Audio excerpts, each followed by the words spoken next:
Père Céleste, nous voulons te rendre gloire ce matin pour l'immense lumière dans laquelle tu nous as plongés pendant l'adoration. Nous voulons te rendre gloire pour les rayons d'amour et la lumière de la grâce qui a brillé sur nous ce matin.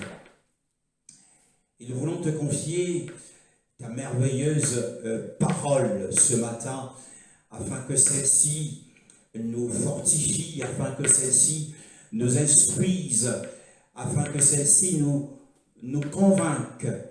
Et nous te bénissons pour la puissance du Saint-Esprit qui se manifeste à travers les paroles de feu, les paroles de sagesse et de connaissance. Au nom de Yeshua. Amen. Nous te bénissons, nous bénissons le Seigneur ce matin pour le sermon sur la montagne. C'est un enseignement que nous chérissons particulièrement parce que de cet enseignement dépendra notre entrée dans le royaume millénaire. Le royaume millénaire que le Fils de l'homme est sur le point d'introduire sur la terre. Et celui qui gardera l'enseignement sur le sermon sur la montagne, celui-là aura gardé la volonté du Père, car entrera dans le royaume millénaire ou le royaume des cieux, celui-là seul qui aura fait la volonté du Père Céleste. Alors, nous poursuivons notre enseignement dans Matthieu chapitre 6, le verset 7 à 8. Cette fois-ci, nous avons couvert par l'assistance du Saint-Esprit, nous avons couvert, le verset 6, 5 de Crescendo, 5, et quand tu pries, nous avons parlé de cela, et quand tu pries et tu entres dans ta chambre. Et le verset 7 et 8 nous disent spécifiquement ceci. En priant, ne multipliez pas les paroles comme les membres des autres peuples. Ils s'imaginent en effet qu'à force de paroles, ils seront exaucés. Ne les imitez pas, car votre Père sait de quoi vous avez besoin avant que vous lui demandiez. Ne leur ressemblez donc pas, car votre Père Céleste sait de quoi vous avez besoin avant que vous le lui demandiez.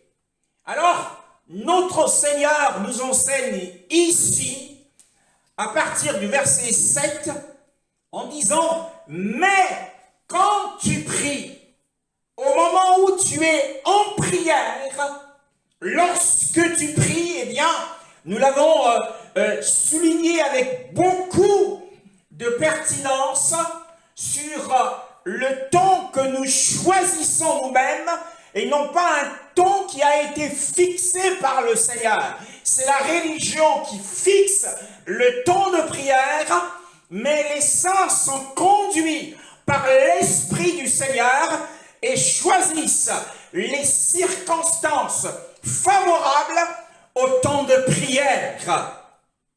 Mais quand tu pries, dit le Seigneur, ne multiplie pas de vaines paroles. Qu'est-ce que cela signifie? Mais il dit encore, comme le font les païens, car ils s'imaginent qu'en parlant beaucoup, ils seront exaucés. Eh bien, le Seigneur nous enseigne à travers ce verset à être importun dans la prière. L'importunité dans la prière. Qu'est-ce que c'est? Eh bien, cela signifie qu'il faut sans cesse ne multiplier pas des paroles comme le font les païens. L'importunité, qu'est-ce que c'est? Eh bien, c'est le fait de ramener sans cesse un sujet en présence du Seigneur.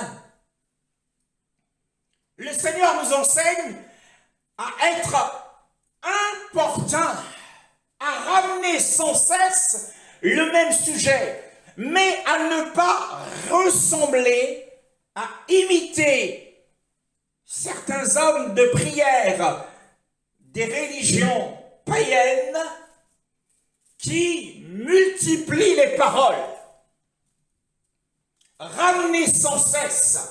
Vous avez sans doute tombé sur le passage qui dit « Priez sans cesse ». Et vous avez pensé qu'il faut prier chaque minute, chaque heure, tout au long de la journée. Non, prier sans cesse signifie prier sans arrêt, mais pas dans le sens d'une continuité à s'en essouffler. Mais prier sans cesse, c'est ramener à chaque fois que nous sommes en prière le même sujet auprès du Père. Yahushua à Gethsémani, la Bible dit qu'il pria et quelque temps plus tard, il retourna prier en répétant les mêmes paroles. Importuner le Seigneur signifie revenir sur le même sujet à chaque fois que nous sommes en prière. Luc chapitre 18, le verset 1 à 8.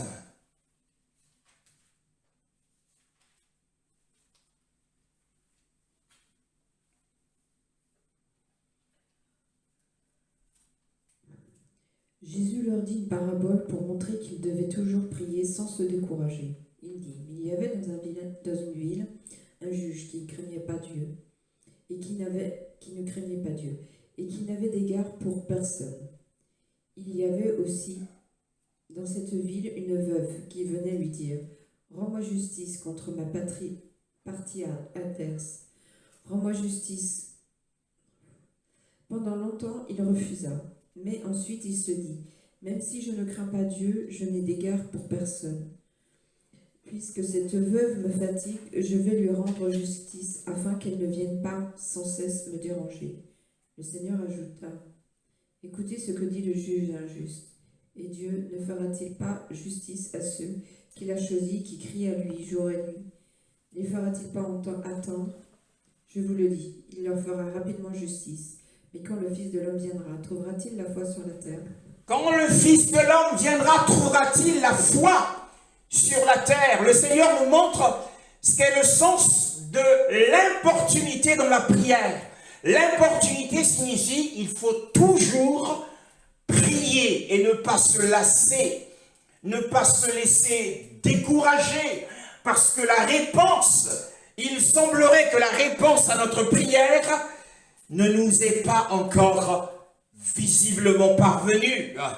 Alors il donne l'exemple d'une ville dans laquelle se trouvait un juge qui n'avait aucune crainte d'Élohim et qui ne respectait aucun être humain.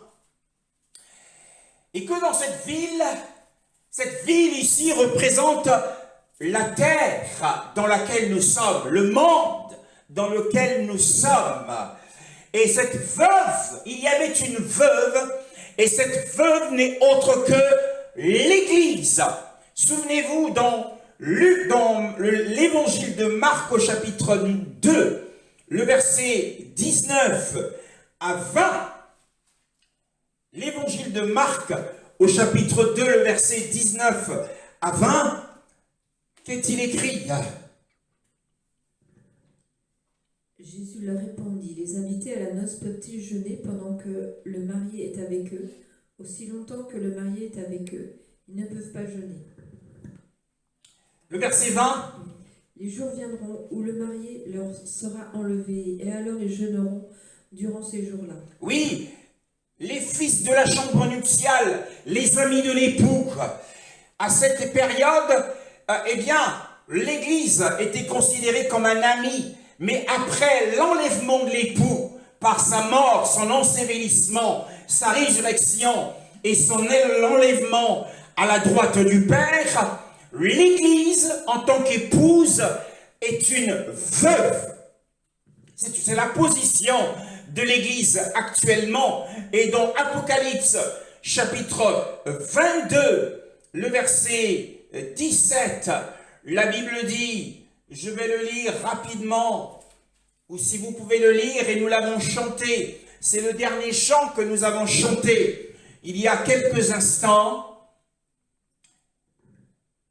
Et l'esprit et l'épouse disent viens, viens, le verset 17, et l'esprit et l'épouse disent viens, et que celui qui entend dise viens, que celui qui a soif vienne, que celui qui veut de l'eau de la vie la prenne gratuitement. Bien-aimés, l'Église est une veuve qui est en attente de la venue de son époux. Ainsi, la ville, dans la parabole du Seigneur, dans Luc chapitre 18, la ville ici représente le monde. Et cette veuve, c'est l'Église. L'Église qui vit dans un monde où elle se sent persécutée, où elle se sent extorquée de ses droits. Ainsi, cette veuve se présente devant ce juge, mais ici, c'est un juge unique, mais en réalité, c'est une figuration, c'est une figure qui montre que derrière cette image, il y a un Elohim juste, qui est Elohim le Tout-Puissant. Alors que dit cette veuve? Cette veuve s'en va en présence de ce juge unique en lui disant « Fais-moi justice de ma partie adverse, défends mon droit contre mon adversaire. » Et qui est l'adversaire de la veuve ici? Eh bien, nous le savons tous, c'est Satan. Satan, le diable, votre adversaire, rôde autour de vous comme un lion rugissant, cherchant qui il dévorera. 1 Pierre chapitre 5, le verset 8, nous n'allons pas le lire. C'est un passage qui est assez bien connu. Alors cette veuve se sent délaissée, elle se sent persécutée, elle se sent importunée par l'ennemi. Alors elle se présente devant ce juge afin que ses droits soient reconnus et respectés. La Bible dit que ce juge, néanmoins, parce qu'il ne l'a pas écouté, n'a pas du tout fait attention à sa prière, eh bien, seulement au verset 5, il est dit néanmoins parce que cette veuve m'importune, je lui ferai justice de peur qu'elle ne vienne à la fin me traiter durement. Et dans d'autres versions, il est écrit qu'elle ne vienne de me déranger. Alors le Seigneur nous donne l'enseignement que lorsque nous ramenons sans cesse une prière, nous ramenons chaque jour, jour et nuit, une prière au Père, eh bien, nous devons le déranger de cette façon jusqu'à ce que nous ayons obtenu quelque chose. Car le verset 7 dit, « Et Elohim n'exécutera-t-il pas la vengeance de ses élus qui crient à lui jour et nuit ?» Prier sans cesse, c'est prier jour et nuit. Importuner, c'est prier jour et nuit pour le même sujet. Le même sujet. Alors les élus ici, bien-aimés, ce n'est pas nous, mais ce sont les Juifs. Dans ce passage, le Seigneur parle des Juifs, parce qu'il viendra en tant que Fils de l'homme exécuter la vengeance contre ceux, juste après la grande tribulation. Juste après la grande tribulation, Yoshua descendra comme Fils de l'homme pour prendre son royaume, bien-aimé, et Fils de David pour Israël. Alors si le Seigneur use de patience envers toi dans ce que tu as demandé, eh bien c'est aussi pour tester ton niveau de foi. Trouvera-t-il la foi sur la terre? Revenons à notre passage. Nous avons survolé cette parabole parce que nous avons beaucoup de choses à dire. Matthieu chapitre 6, le verset 7. Eh bien, nous voyons qu'il y a ici quelque chose que le Seigneur condamne.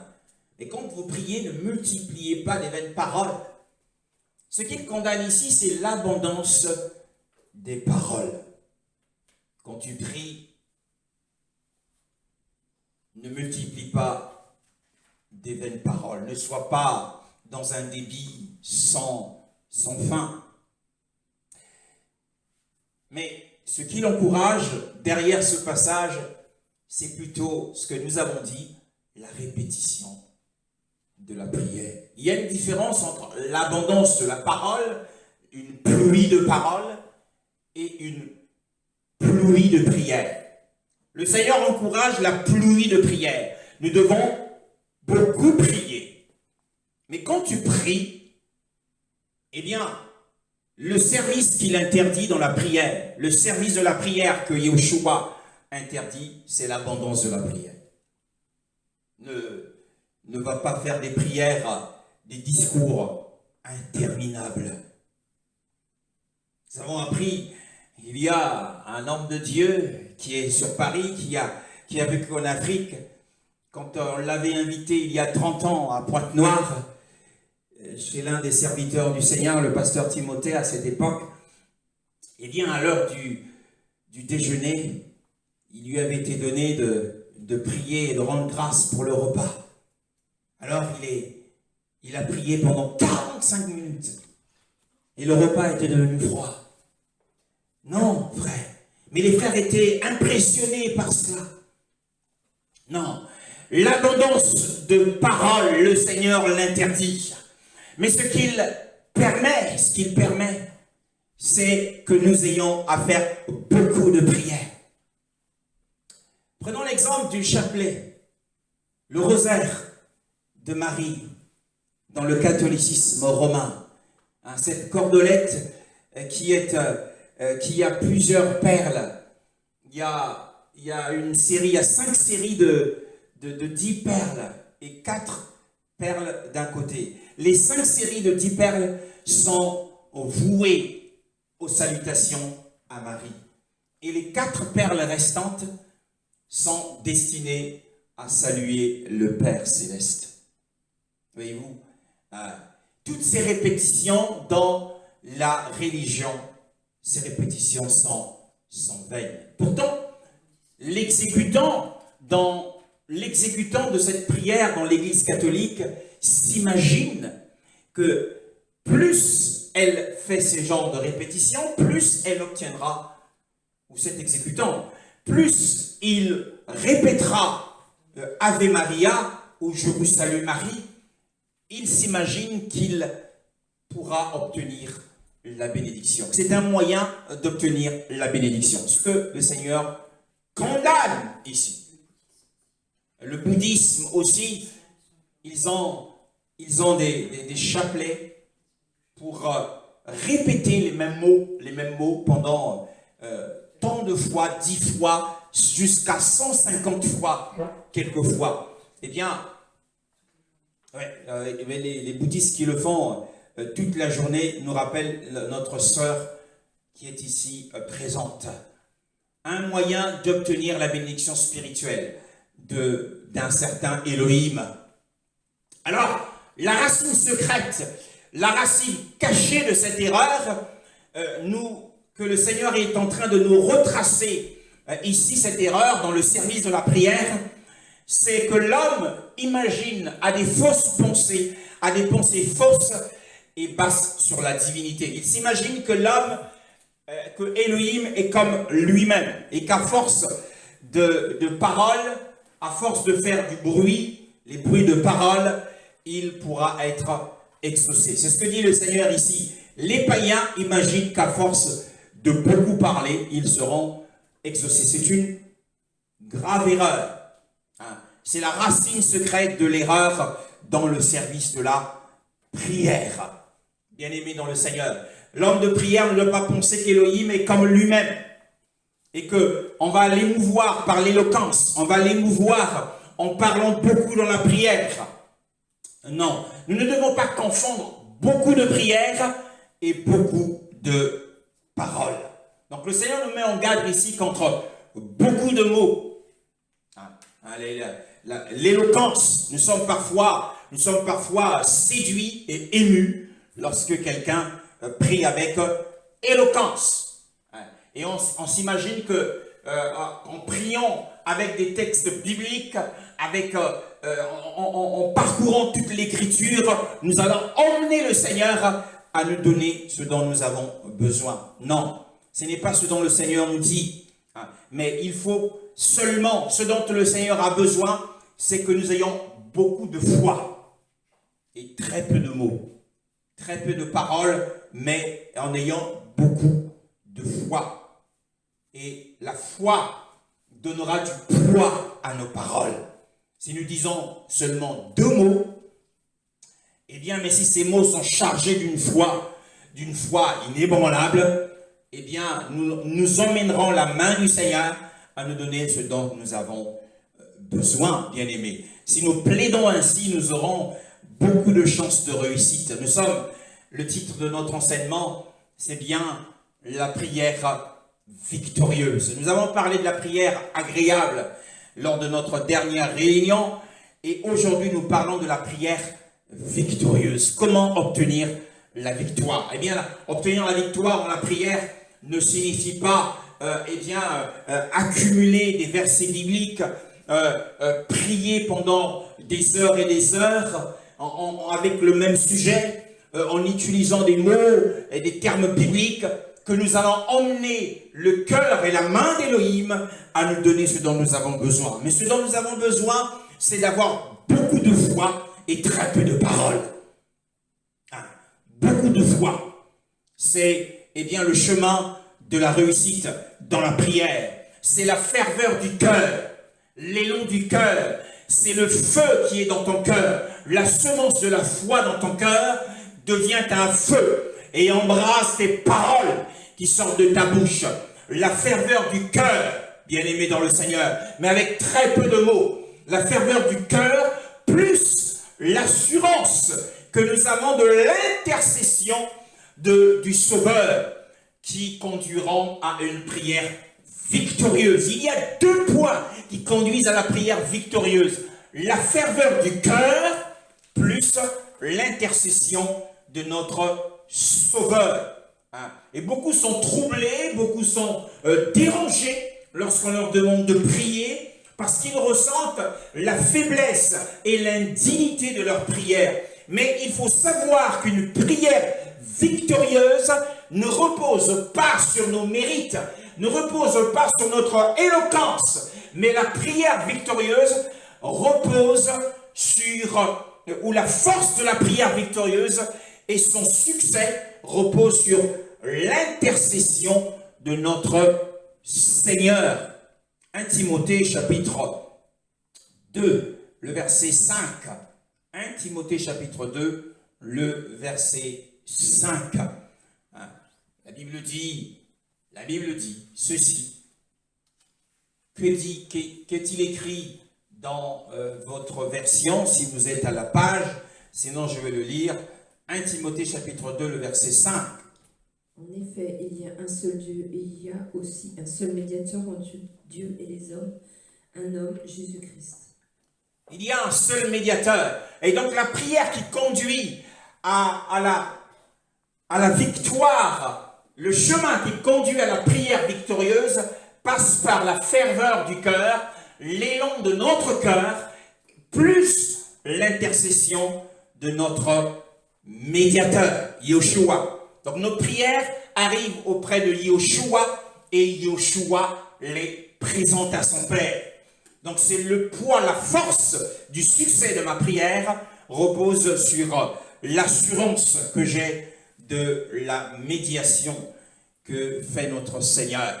Car la flèche de la prière qui doit entrer dans le ciel, bien-aimé, doit être lancée avec un arc complètement tendu. Lorsque je me saisis d'un arc avec une flèche, si je n'ai pas suffisamment de force pour tendre l'arc, eh bien la flèche n'ira pas très loin.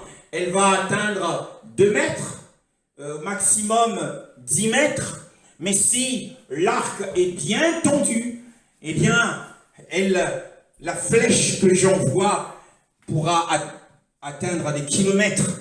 Donc la flèche de la prière que j'envoie au ciel doit être lancée à partir d'un arc bien tendu. Le verset 8 de Matthieu, nous retournons dans Matthieu chapitre 6, le verset 8 cette fois-ci. Ne leur ressemblez donc pas, nous ne devons pas tomber au bas niveau de la nature dépravée de l'homme qui pense que Elohim est comme lui-même et qu'à force de répéter les mêmes mots, de répéter la même parole, eh bien, nous serons exaucés, bien-aimés dans le Seigneur. Mais il faut, nous l'avons compris, ce qui donne du poids à notre prière, c'est qu'il y ait beaucoup de foi derrière, beaucoup de foi. Alors, le verset 8 nous dit ceci, car votre Père Céleste sait, de quoi vous avez besoin. Alors la base du culte véritable, c'est la connaissance totale que le Seigneur a toutes les situations de nos vies et du monde entier. Votre Père Céleste sait, il voit tout. Il n'y a rien qui soit caché à ses yeux.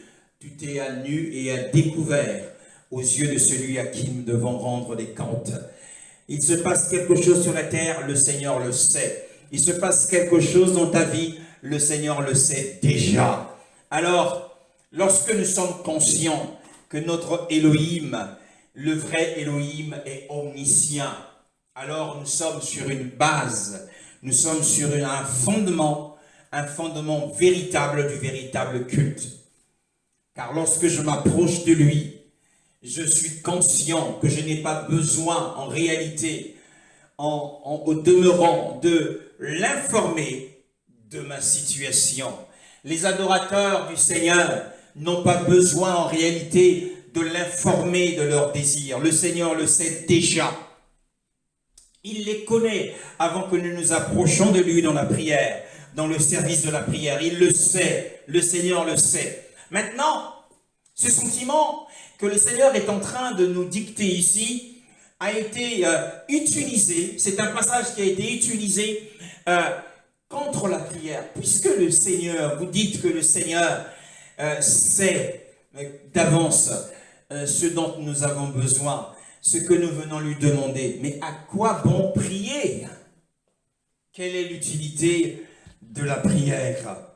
Alors c'est une folie de pouvoir s'imaginer qu'avec nos paroles, nous pourrons émouvoir le Créateur, puisqu'il le sait déjà. Notre réponse, c'est que c'est vrai, nous n'avons pas besoin d'instruire le Seigneur. Non, nous n'avons pas besoin d'instruire le Seigneur. Nous n'avons pas besoin d'instruire le Seigneur, il le sait déjà.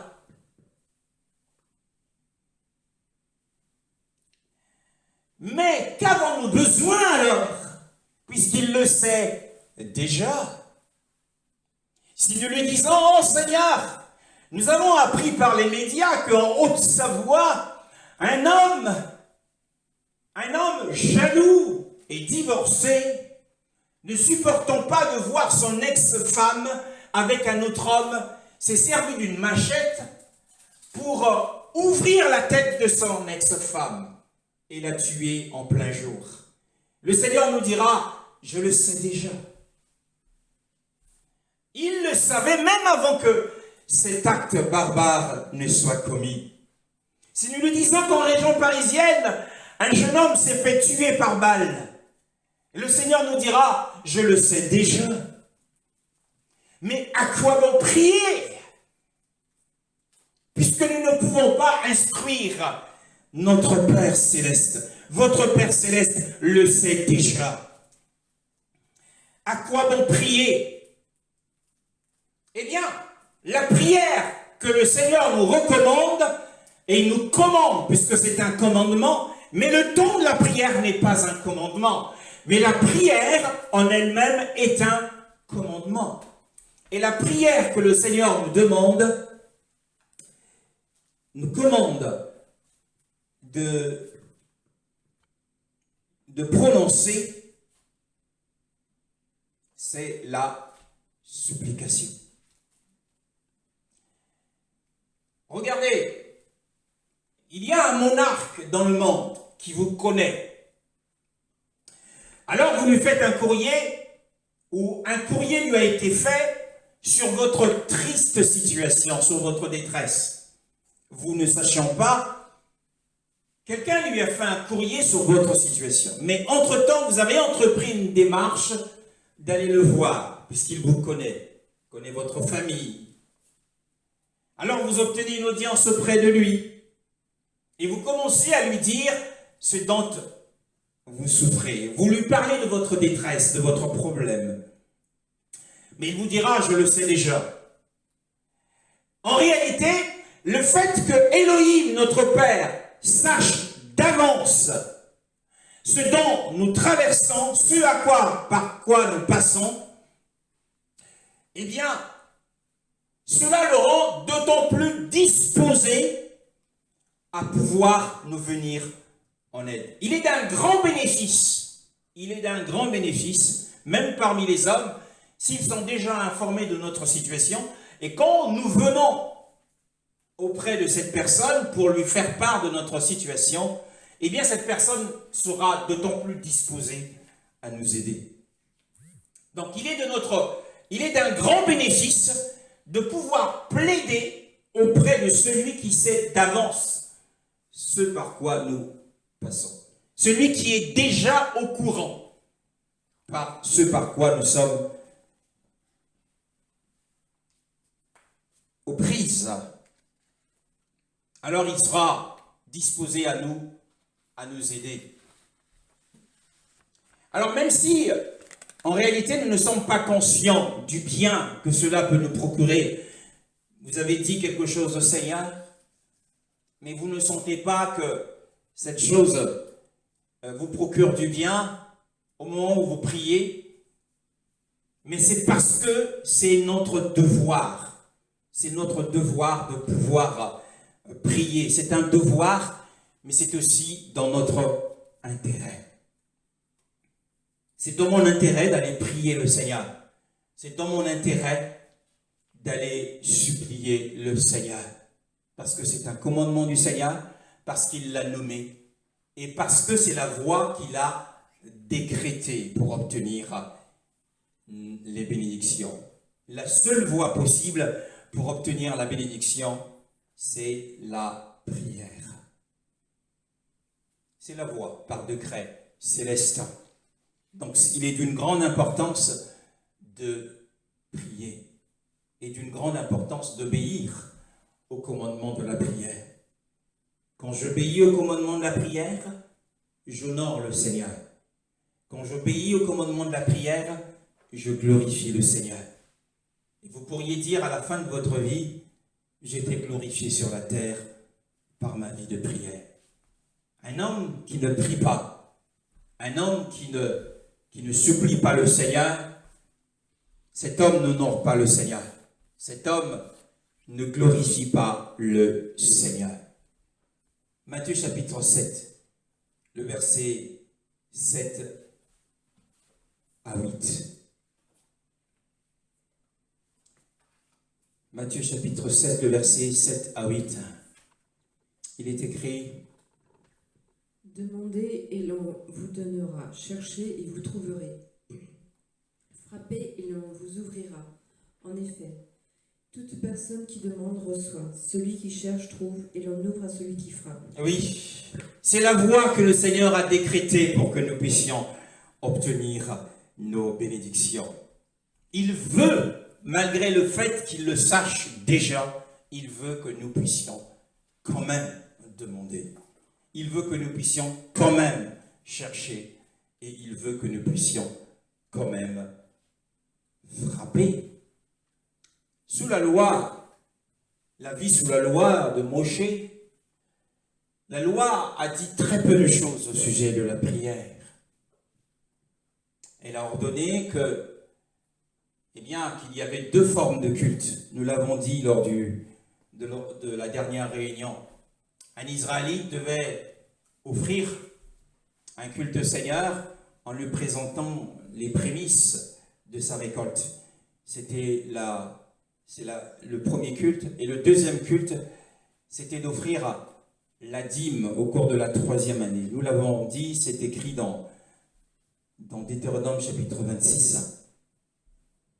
Donc la loi a dit très peu de choses au sujet de la prière. Mais ici, au verset 7, le Seigneur il répète 3 fois le même commandement. Le Sauveur ici nous demande de demander, chercher et frapper. Donc il répète 3 fois le même commandement. Demander, chercher et frapper. Alors, pourquoi pouvons-nous, pour quel sujet pouvons-nous prier? C'est la question que nous pouvons nous poser. Pour quel sujet? Pourquoi pouvons-nous prier? Premièrement, notre besoin est grand. Le besoin est grand. Il est multiforme. Ses formes sont multiples. Alors, nous avons besoin d'un stimulant. Nous devons prier pour les grandes choses et nous devons également prier pour des petites choses.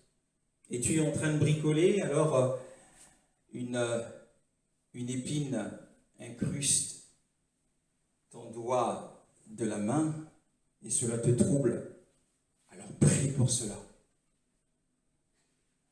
As-tu dormi et pendant que tu dormais, tu as reçu une vision dans laquelle un sorcier t'est apparu avec une arme et a tiré sur toi. Tu t'es fait tirer dessus par la méchanceté familiale. Et tu te réveilles, voilà un sujet de prière.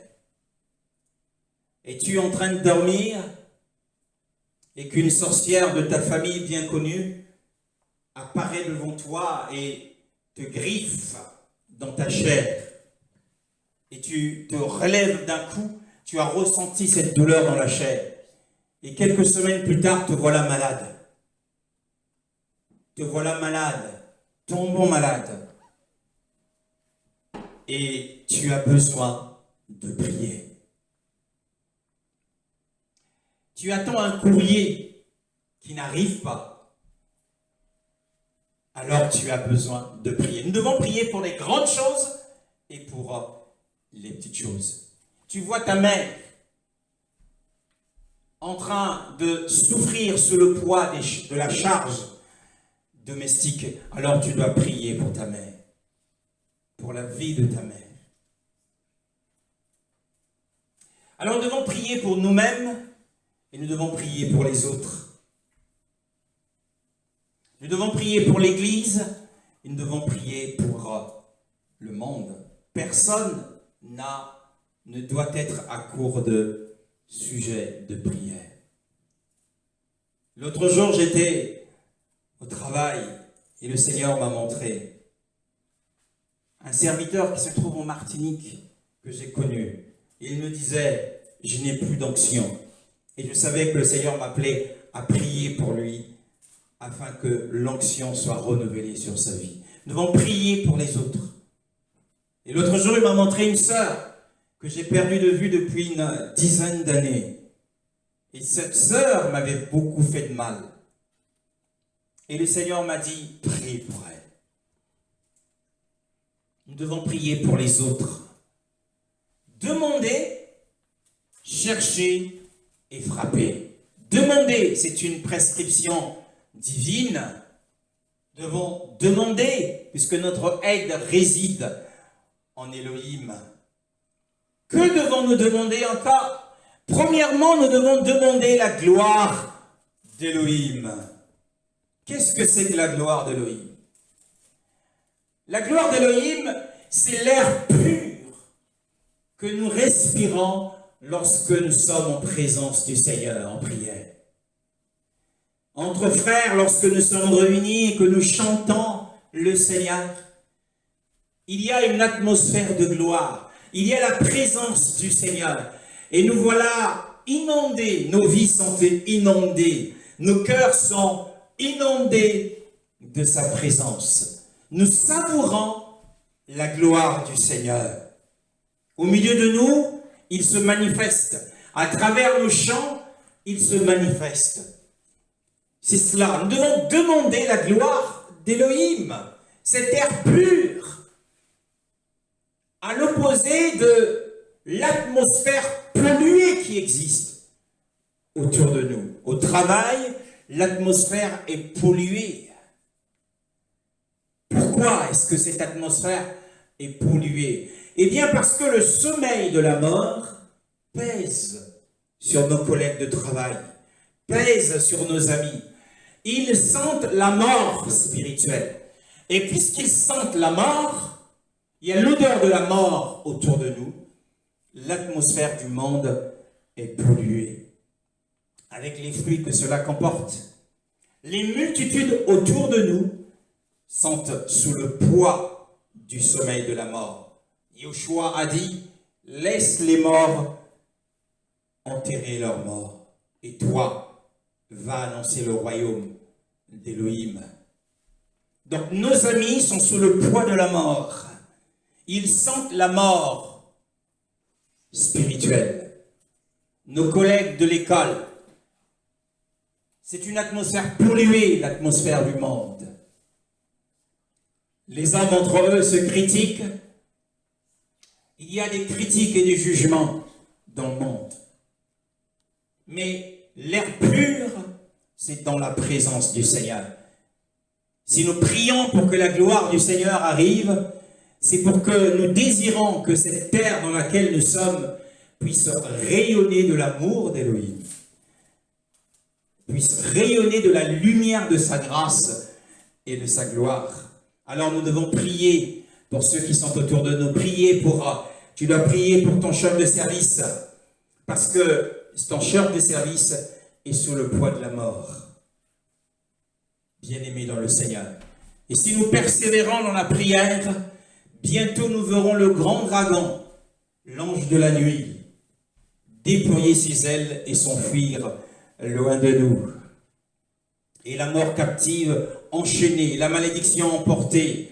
Et le Seigneur, bientôt, transformera notre corps d'humiliation au corps semblable à celui de sa gloire. Nous devons prier pour nos propres besoins. Peut-être que nous sommes dans la somnolence spirituelle. Peut-être qu'aujourd'hui, sommes-nous indifférents. Lorsque nous ouvrons la Bible, nous ne ressentons rien. Nous sommes indifférents. Lorsqu'on vous entendez prêcher, vous êtes indifférents. Rien ne vous touche.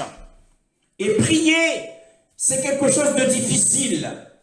Qu'est-ce que cela signifie? Lorsqu'un chrétien devient indifférent à la prière, à l'adoration, à la parole de Dieu, ils ne se sont plus attirés par la parole, ils ne se sont plus attirés par la prière, ils ne se sont plus attirés par les enseignements de la parole. Cela signifie que cette personne est dans la somnolence et dans l'indifférence spirituelle. Cela signifie également que l'air glacial qui a refroidi les corps dans le monde est en train de voler la chaleur de la vie. Nous l'avons chanté tout à l'heure. La chaleur de la vie du Seigneur en toi est en train d'être volée par le monde. Et c'est pour cette raison que le Seigneur nous dit de ne pas aimer le monde, ni les choses qui sont dans le monde.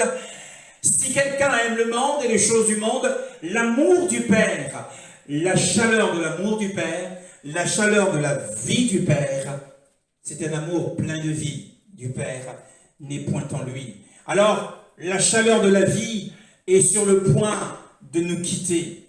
Yoshua a dit à l'église de Laodicée, au chapitre 3, le verset 17, « Puisses-tu être froid ou bouillant, Là où il y a la vie, bien aimée, dans un corps, nous savons que le corps, la température du corps humain est de 37 degrés. Mais lorsque la vie qui est en l'homme quitte l'homme, eh bien, à mesure que la vie quitte l'homme, le corps commence à se refroidir. La chaleur de la vie.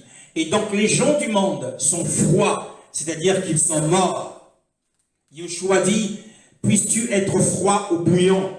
Froid signifie mort. Si tu es mort, je te ressusciterai. Si tu es bouillant, tant mieux. Mais parce que tu es ni froid, ni bouillant, parce que tu es tiède, alors cette condition ne me convient pas. Je te rejetterai, je te vomirai de ma bouche. Apocalypse 3, le verset 17.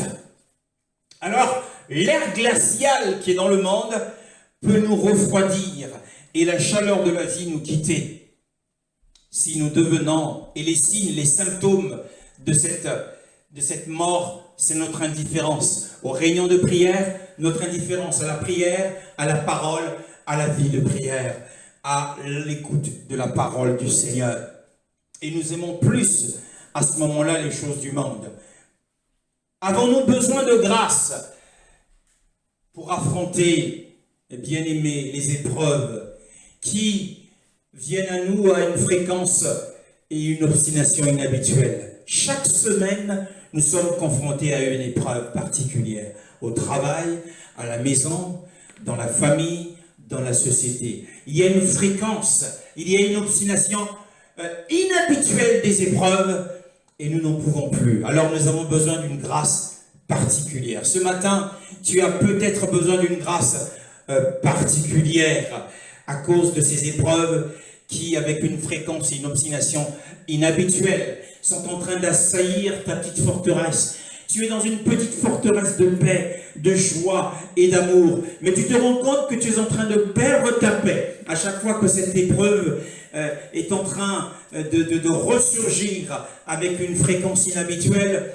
Alors tu perds ta paix, tu perds ta joie et tu te mets à pleurer. Ta petite forteresse a été ébranlée.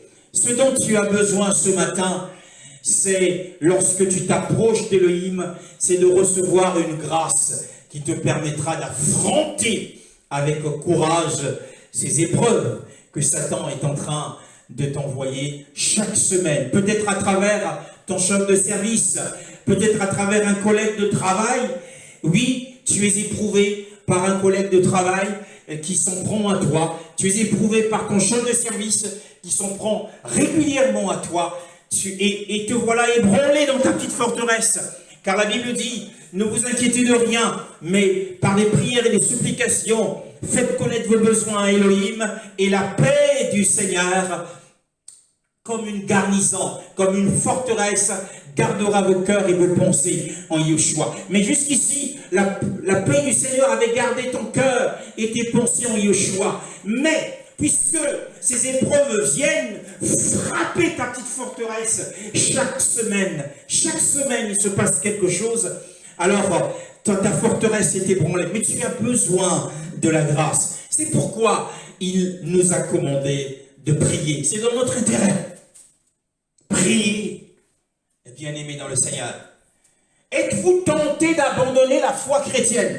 Beaucoup sont tentés de retourner dans le monde à cause des moqueries, à cause du fait que les gens sont au courant qu'ils sont chrétiens et ils se moquent d'eux. Alors, ils se cachent. Ils ont du mal à dire Yeshua. Ils ont du mal à dire gloire au Seigneur. Ils ont du mal à dire shalom. Ils craignent que les gens se moquent d'eux à l'école, au travail, que leurs camarades se moquent d'eux. Tu sens combien tu as peu de courage pour confesser le nom du Seigneur, alors tu as besoin de la prière. As-tu besoin d'armure? As-tu besoin de force? Et as-tu besoin de courage? Sache qu'il y a une armerie au-dessus de tout, toutes les choses. Et ce dont tu as besoin en tant que guerrier, c'est de demander. Tu as l'impression que autrefois, tu possédais une certaine grâce particulière. Autrefois, tu avais des revêtements de puissance d'Élohim. Mais que maintenant, Tu as l'impression que tu as perdu ces choses. Alors, demandez. Il a dit 3 fois ce commandement, demandez, cherchez et trouvez. As-tu perdu ta paix, ta joie? Alors, demande. Lorsque tu pries, tu as l'impression que ta prière ne va pas au-delà du toit, que tu n'es pas entendu. Tu pries en langue, mais tu as l'impression que ma prière ne perce pas, que personne n'entend ma prière. Tu as l'impression que ta prière t'est renvoyée sans réponse. J'ai prié, mais je n'ai pas reçu la paix. J'ai prié, mais je n'ai pas ressenti la présence du Seigneur. Tu as l'impression que tes prières sont sans réponse. Oh, comme des lettres mortes que le bureau de poste t'envoie. Bien-aimé, tu as besoin de prier. Alors, le manque de prière, mes frères, le manque de prière est la preuve que Satan a remporté la victoire sur notre vie de prière. Un homme et une femme, un jeune homme, une jeune fille qui ne prie pas, cela signifie que Satan a remporté la victoire dans sa vie. Que dois-je faire? Alors je me lèverai. Je vais chercher la gloire que j'ai perdue. Je vais chercher la paix que j'ai perdue. Je vais chercher la joie que j'ai perdue. Je vais chercher la ferveur du cœur que j'avais perdue à cause de cette épreuve qui n'arrête pas de m'assaillir. Mon chef de service n'arrête pas de mal me parler. Dans ce verset, observons ce que le Seigneur nous dit. Nous sommes dans Matthieu 7. Nous avons fait un condensé de passage. Nous n'aurons plus l'occasion de revenir sur ce passage, puisque nous sommes en train de faire un condensé de passage sur la prière. Il est dit au verset 7 de Matthieu 7. C'est un passage qui est bien connu des gens, et beaucoup en Afrique connaissent Matthieu 7, 7. Demandez. Mais au lieu de demander au Seigneur, lui demande à son frère. Matthieu 7, 7. Demandez, et il vous sera donné. Cherchez, et vous trouverez. Frappez, et l'on vous ouvrira. Qu'est-ce que nous observons? Nous observons que le Seigneur nous appelle à l'activité.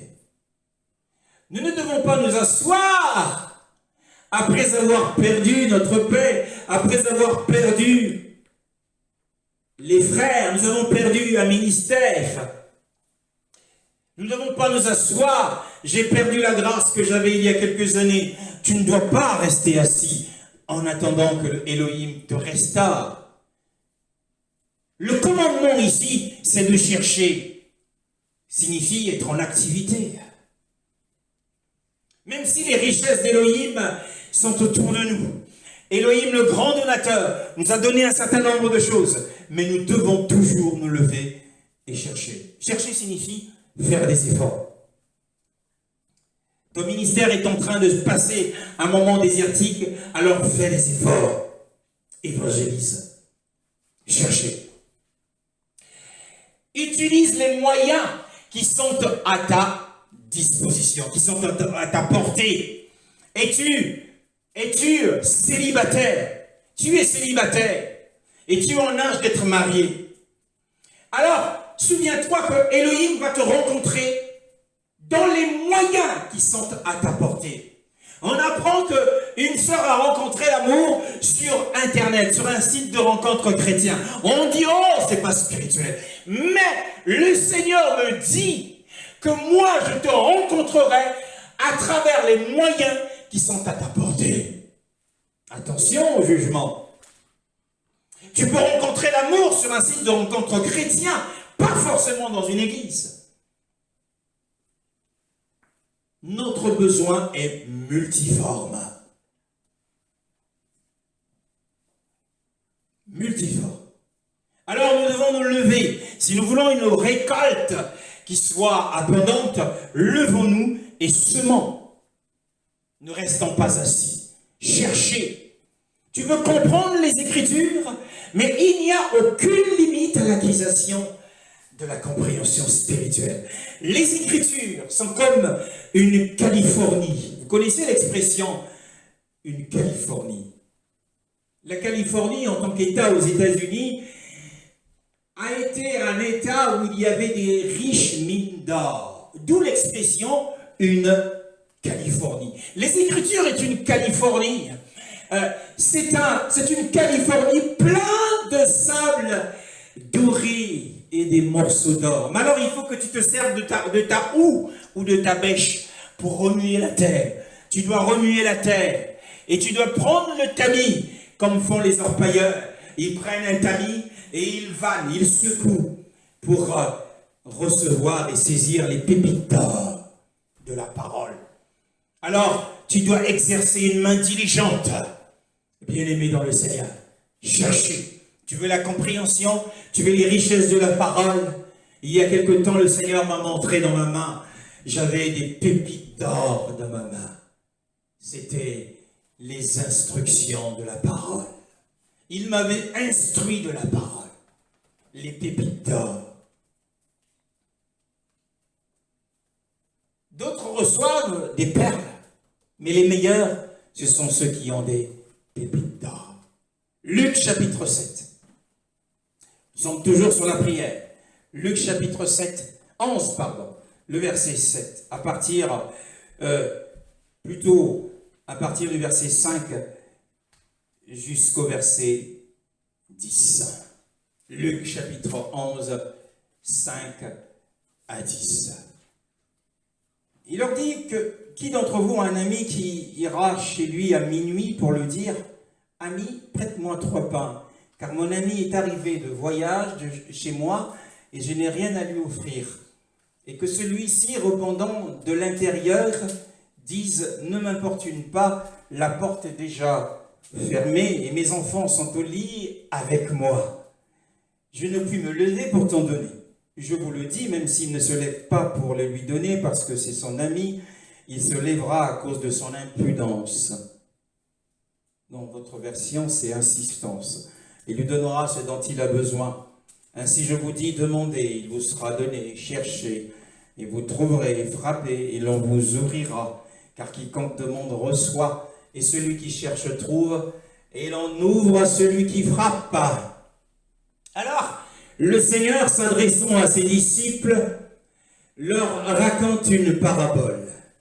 Il leur dit, eh bien, il y avait un homme et qui, de manière inattendue, a reçu un voyageur, a reçu un visiteur à minuit. Et cet homme était conscient qu'il n'avait chez lui, dans ses placards, aucune provision alimentaire. Alors il s'est souvenu qu'il a un ami. Cet homme s'est levé et s'est dit, j'irai le voir. J'irai voir cet ami. Alors il arrive chez lui, il est minuit, il fait nuit. Il est minuit, il fait noir. Il arrive chez lui,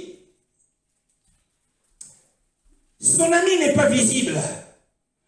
Il n'est pas dans son jardin, il n'est pas dans ses allées. Et sa maison, la porte de sa maison est verrouillée. La porte de sa maison est fermée. Mais il désire voir son ami. Il désire le voir. Mais comment va-t-il obtenir un entretien avec son ami? Il est dans l'urgence. Il est dans le besoin. Comment va-t-il avoir un entretien avec son ami? Mais la réponse à la question de cet homme se trouve et nous est fournie à travers cette parabole dans la maison elle-même de cet homme, dans la maison de cet ami. Là, le fait que cet homme qui a reçu ce voyageur ait trouvé la maison de son ami est déjà la réponse à sa question. Pourquoi? Eh bien, la maison de son ami a été construite dans un cas comme celui de cet homme qui a reçu un visiteur et un voyageur chez lui de manière inopinée, alors qu'il est sans provision. Cette maison a été construite exprès dans un cas comme celui de cet homme. Alors, comment va-t-il obtenir un entretien?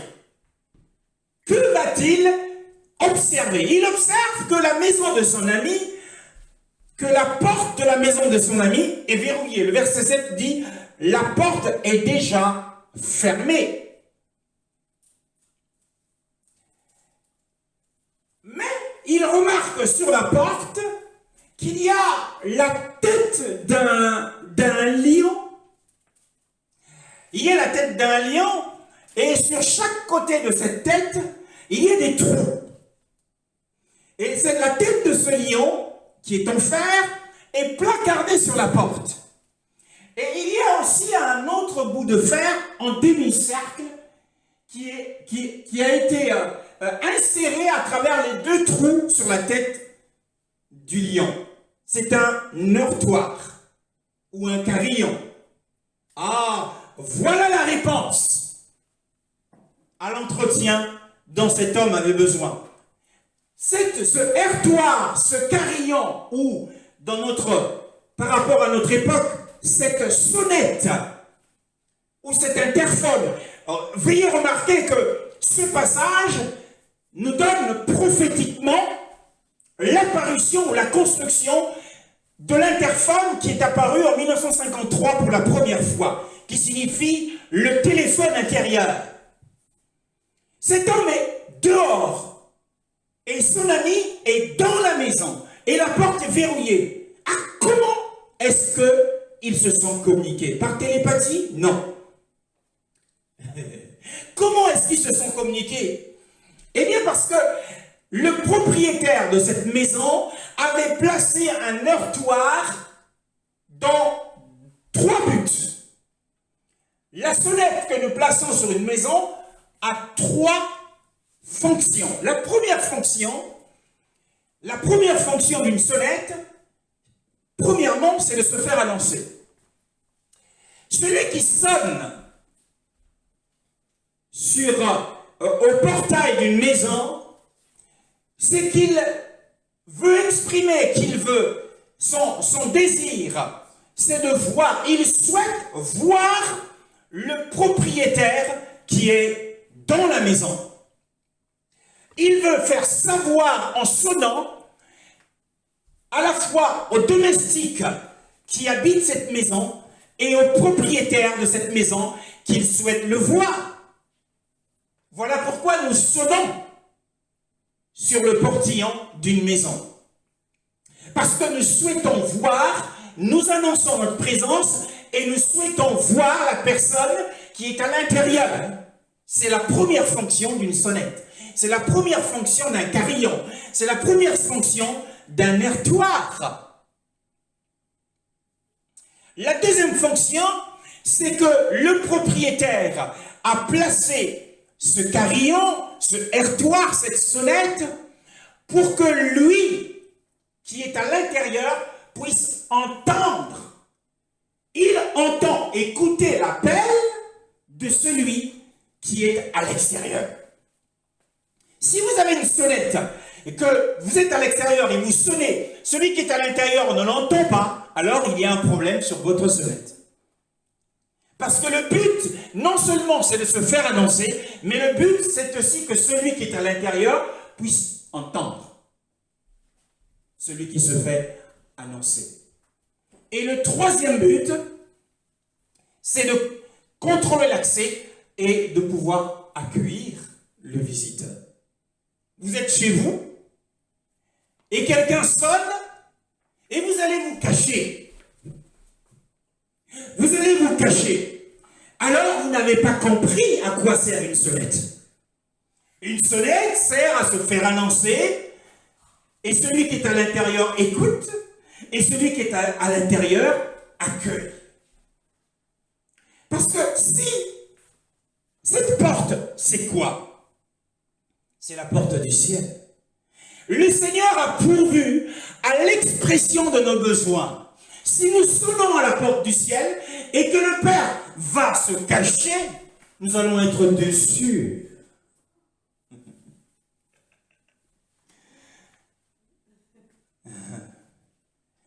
Voyez-vous, sur la porte de cet homme qui dormait, il n'était pas écrit « entrée interdite ». Vous ne pouvez pas mettre une sonnerie et à côté vous écrivez « entrée interdite à certaines personnes et à certaines heures ». Non. Alors, que doit faire ce monsieur qui a reçu ce voyageur? Il est dans l'urgence, il est stressé. Alors il se met à frapper. Parce que la communication ici, c'est à travers un interphone avec un visiophone. Celui qui est à l'intérieur peut voir celui qui est à l'extérieur, mais celui qui est à l'extérieur ne peut pas voir. Parce que les murs massifs protègent celui qui est à l'intérieur. Et le Seigneur nous dit que il en est ainsi lorsque vous vous approchez du ciel. C'est pourquoi lorsqu'il donne cette parabole, il dit « Ainsi je vous dis, demandez, il vous sera donné. Cherchez, vous trouverez. Frappez, et l'on vous ouvrira. » Ce monsieur s'est mis à frapper le carillon. Il s'est mis à frapper les toits en fer. Pam, pam, pam, pam, pam, pam, pam, pam. Si tu ne m'ouvres pas, je ne partirai pas d'ici. C'est cela importuner le Seigneur. À chaque fois que nous venons dans la prière, le matin, le midi, le soir, la nuit, eh bien, nous sommes en train de frapper. Nous sommes en train de répéter les prières jusqu'à ce que la porte s'ouvre. Et il nous dit au verset 10, « Car quiconque demande, reçoit. » Au verset 9, ainsi je vous dis, demandez et il vous sera donné. Ah, avec le commandement de la prière vient la promesse. L'espoir du succès encourage l'effort. Parce que le Seigneur nous promet qu'il y aura un succès. Demandez et vous obtiendrez. Demandez et vous aurez la victoire. C'est la promesse de la victoire, du succès, nous est ici donnée. Le Seigneur nous promet que nous aurons la victoire sur ce problème de maladie. Oh, ça fait des années que tu demandes. Et le Seigneur est en train de te faire attendre. Tu es comme cette veuve que le juge unique était en train de faire attendre. Le Seigneur te fait attendre. Tu demandes la même chose. Tu demandes la guérison de ta maladie chronique. Ah, jusqu'ici, rien n'est venu. Jusqu'ici, tu n'as encore rien obtenu. Mais pourtant, il a dit, demandez et l'on vous donnera. Il a promis qu'il donnera la guérison. Il a promis qu'il fera le miracle. Il a promis, oh, j'ai beaucoup de foi. Alors ne te lasse pas, comme il l'a dit. Priez toujours et ne vous laissez pas décourager. Ne vous laissez pas déprimer, ne pleurez pas. Mais il faut toujours prier. Après, il a dit, trouvera-t-il la foi sur la terre? Trouvera-t-il des hommes persévérants et patients jusqu'au bout? Cherchez et vous trouverez, frappez et l'on vous ouvrira. Elohim est un Elohim de vérité. Il tient sa parole. Vous connaissez un homme qui à la fois tient sa parole et a le pouvoir d'accomplir les choses. Si vous connaissez le chef de l'État, il tient parole, mais il a aussi le pouvoir d'accomplir. Il a le pouvoir, il a la puissance, il a l'autorité. C'est un exemple sur des choses personnelles, pas sur les choses concernant la gouvernance de l'État. Alors, l'accomplissement vous est assuré, parce que vous savez que cet homme est un homme de parole. Il a non seulement la volonté de le faire, mais il a aussi le pouvoir de le faire. Mais qu'en est-il d'Élohim lui-même? Comparé aux hommes, mes frères, comparé aux hommes, qu'en est-il d'Élohim lui-même? Que ferai-je? Que ferai-je? Je suis devant la porte du ciel. Que dois-je faire? Alors, sachant que le Seigneur a à la fois la volonté et le pouvoir, la Bible dit ici, il donnera. Je demande et il donnera. Mais entre ma demande et la réponse du Seigneur, oh là là, Il peut se passer beaucoup de temps, ça dépend. Il peut se passer beaucoup de temps. La libéralité d'Élohim, nous allons en parler en dernier, la libéralité d'Élohim est comme un océan incommensurable, inépuisable. Car il dit, au verset 10, « Car quiconque demande, reçoit, et celui qui cherche, trouve, et l'on ouvre à celui qui frappe. » Imaginons qu'il y ait 1 million de demandeurs. L'autre jour, il y a bien des années de cela, quand le Seigneur m'avait fait grâce d'être dans des consécrations immenses, j'ai eu une vision du ciel où j'étais en face du trône et j'entendais des millions de voix d'hommes prier. Et j'étais étonné, le Seigneur n'était pas dans la distraction. Comment, avec les millions de demandeurs par jour de tous les saints qui sont sur la terre, car quiconque demande reçoit, tous ceux qui demandent des choses au Seigneur. C'est un Élohim plein de libéralité. Chaque jour, dans chaque pays lointain, tous les demandeurs lèvent des requêtes. Et quand ces requêtes nous reviennent sous forme de réponse, parfois la réponse est inattendue. Nous connaissons l'histoire d'un homme, toujours dans le livre de Luc pour terminer. Luc chapitre 1, le verset 5 à 13.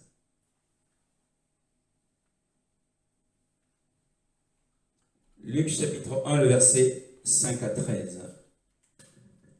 Durant le règne d'Hérode sur la Judée, il y avait un prêtre du nom de Zacharie, de la classe d'Abia. Sa femme était une descendante d'Aaron et s'appelait Élisabeth.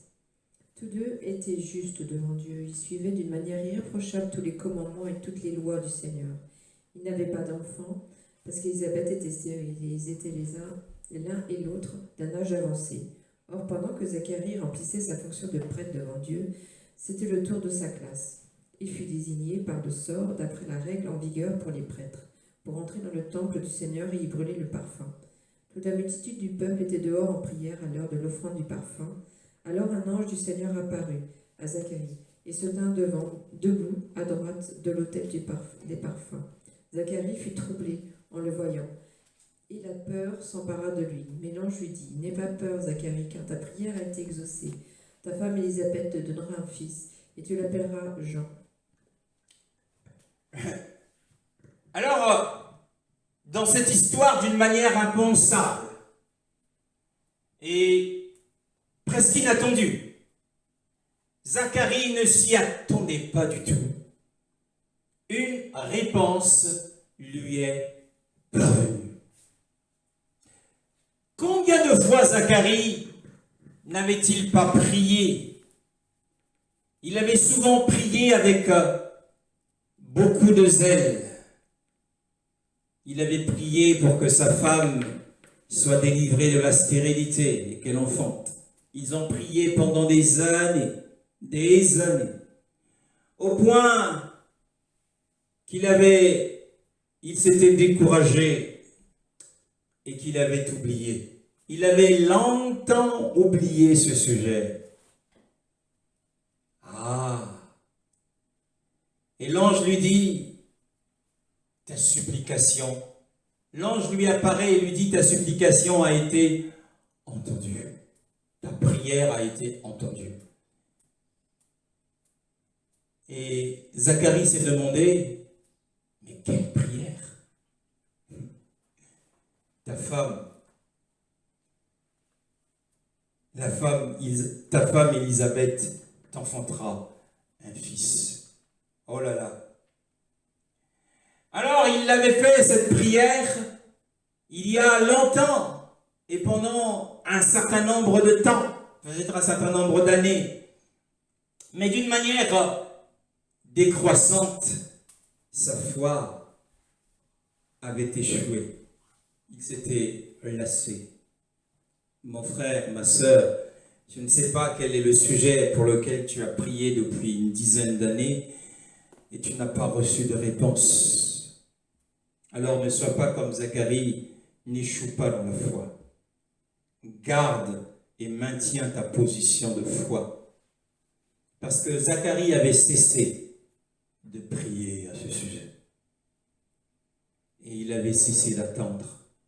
Beaucoup ont prié pendant des années pour un sujet, même pas pendant des années, pendant quelques mois, n'ayant pas eu de réponse, ils ont cessé de prier à ce sujet. Et ils ont cessé d'attendre. Quand tu arrêtes de prier pour un sujet, cela signifie que tu arrêtes d'attendre.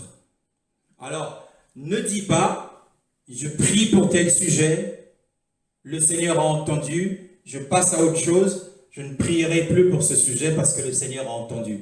Ce n'est pas la voie que le Seigneur, dans sa sagesse, a décrétée pour nous. Il a dit qu'il faut toujours prier pour le même sujet, sans cesse, pour le même sujet, jusqu'à ce que vous l'ayez vu s'accomplir. Jusqu'à ce que vous l'ayez vu s'accomplir. Et Zacharie avait cessé d'attendre. Alors cela avait tellement disparu dans ses souvenirs que lorsque l'ange lui dit « Ta prière a été exaucée », il s'est posé la question « Mais quelle prière ?» Il dit « Mais sujet de ta femme ». Mais le problème, c'est que puisqu'il avait cessé d'attendre, la foi avait échoué. Alors il n'a pas cru à l'accomplissement de ce miracle. Et si bien que il est tombé dans la mutuité. Oui, il devient muet. Il était devenu muet. Et nous devons bénir le Seigneur. Parce que ne pas croire à un messager du ciel lorsque la chose est proche de s'accomplir, cela ne sera pas pour notre bien. Et le Seigneur nous encourage à croire. Il nous encourage à garder notre position jusqu'au bout. La probabilité décroissante, lorsque nous voyons que nous sommes dans cette probabilité décroissante de la foi, nous devons demander au Seigneur de venir au secours de notre foi. Et que le Seigneur me bénisse pour sa parole au nom de Yeshua. Amen.